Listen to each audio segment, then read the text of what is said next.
So we'll air some of the audio from the 77-minute video that the Austin Statesman was able to obtain of the Uvalde school massacre, where a gunman killed 19 children, 2 teachers, and you had what looks like a dozen or more police waiting in the hallway while all that was going on. So we'll get to that here in a bit here with Springfield's Morning News. I'm Greg Bishop on 92.7 WMAY. Springfield's News and Talk. Of course, you could chime in here live and local at 217-629-7970. But of course, Uvalde happened over a month ago. And then you had the July 4th shooting at the Independence Day Parade in Highland Park here in Illinois, where 7 people were shot and killed. And you've got, of course, the just horrible stories about a child who's orphaned after their parents were shot and killed. There's a story of an 8-year-old boy who is paralyzed, and their condition continues to get worse. So this is an ongoing crisis that some see needs to be addressed.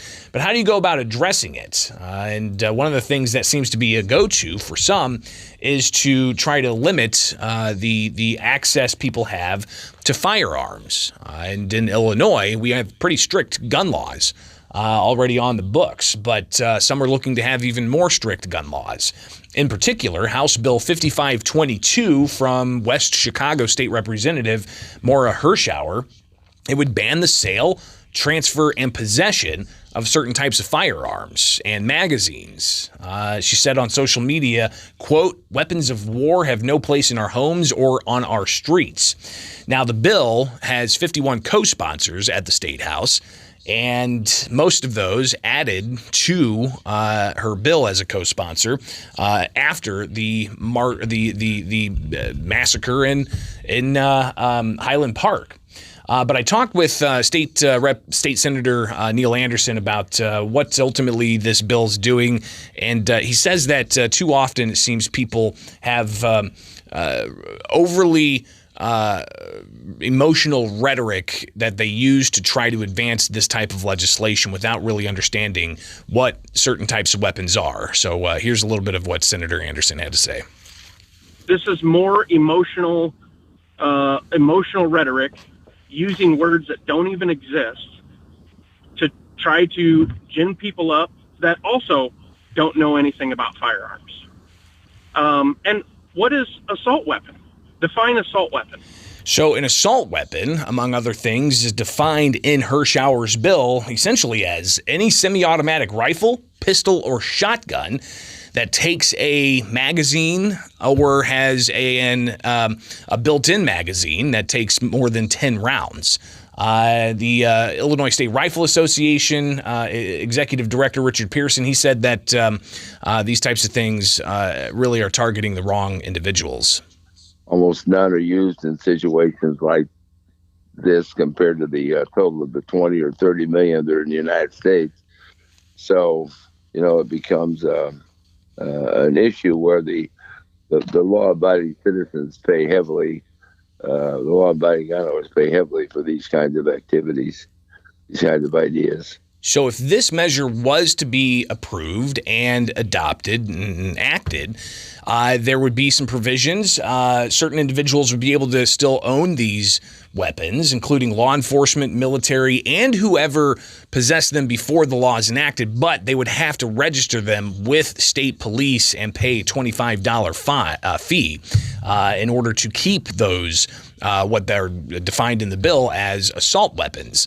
And then you get to the penalties, which it could be up to a Class 2 felony if somebody possesses what's deemed an assault weapon, and that could be punishable by up to 7 years in prison. So this is just one of the reactions that we could see come up at the state legislature. When they bring this up, who knows? But that does not seem to address what we've seen is some of the slipping through the cracks, especially in the Highland Park shooting. That suspect was visited by police in 2019 twice. The last time they confiscated knives, but they were still able to give him a FOID card in Illinois at the sponsorship of his father. without having, the foresight or the follow-up to look into the questions of this individual's mental health. So obviously this is some of the reaction we're hearing and seeing, and not necessarily direct addressing of law enforcement failing in that instance, or in the Uvalde shooting, law enforcement not really showing up as they should have to save individuals' lives. So I want to get to this now. This is the video that the Austin Statesman released, showing a variety of pretty alarming things. And if you're watching this on Facebook as we stream live, caution. It's hard to watch. All right. So the gunman, he crashes his vehicle and then gets out and starts to. A teacher is heard calling police and making a report, and then you get the kids running around, and that is, of course, hard to hear. But then the gunman eventually gets into the school, walks around, goes into the hallway in a nonchalant fashion, and then proceeds to open fire on one particular part of the school. In a classroom where the gunman then, it's tough to hear. It's tough to hear. All right, so this video is 77 minutes long. The kid comes around the corner, sees the gunman fire into the classroom. The kid runs down the hallway. All right, so goes into another classroom, opens fire. More than 100 rounds fired. Really, really gut-wrenching. No question. But then law enforcement show up, and a considerable amount of law enforcement show up. They've got their guns drawn.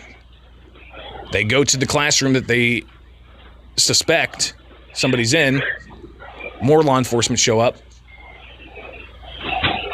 Seems to be unclear what they're doing. Looking into a classroom. And then eventually, there's more gunfire. Law enforcement idly standing by.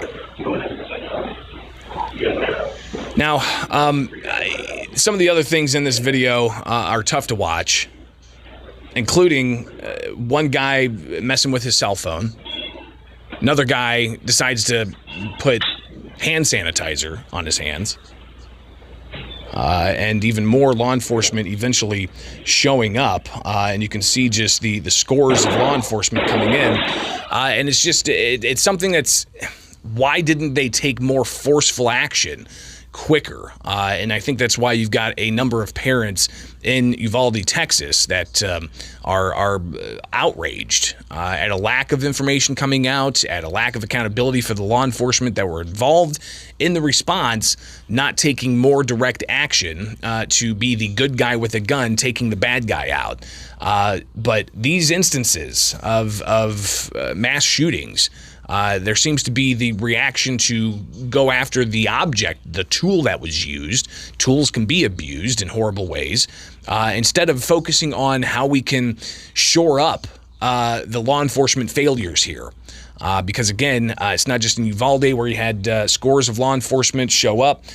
You've got as well in Illinois, at Highland Park, Illinois State Police with the FOID card system meant to keep guns out of certain individuals' hands didn't work. And we've seen it fail in other instances in mass shootings in Illinois. I remember the Aurora warehouse shooting where a disgruntled employee went and shot it and killed several of his coworkers.